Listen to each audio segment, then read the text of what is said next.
Following 1981's Donkey Kong, Nintendo released a sequel the following year, Donkey Kong Jr. Apparently at some point, Donkey Kong actually got it on like Donkey Kong and then had a son. After defeating Donkey Kong in the last game, Mario now has them all caged up, and it's up to Donkey Kong Jr. to save him. Yes, this is technically the only Mario game where Mario plays the bad guy. But, according to Donkey Kong's lore, Donkey Kong was Mario's pet ape that he mistreated. So who is the real bad guy? Donkey Kong was an arcade smash, and I'm sure Donkey Kong Jr. was one too, making it an easy choice to port to the Famicom for its debut. Unlike Donkey Kong, however, Jr. was changed to be more about vine climbing than jumping.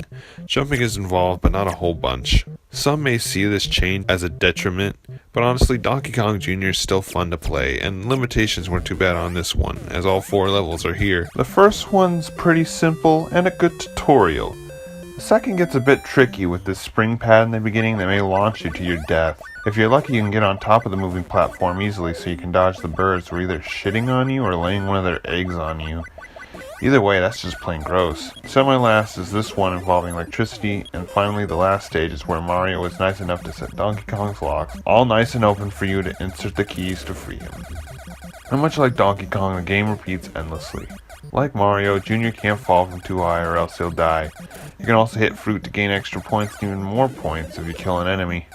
Strangely, Mario's arsenal this time is an endless supply of alligators, birds, and electrical sparks.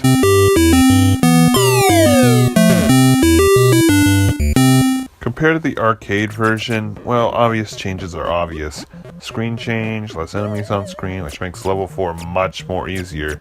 And the first and last stages are only playable until you get to phase 2. Or so I thought, because only in the American version does this happen. In the Japanese, all the levels are here. Same thing with the original Donkey Kong. Unless there was a later version that dropped this? Nintendo of America, what the fuck? Also, most of the cutscenes were removed like this one. Wow, I'm seeing double here. 4 Marios.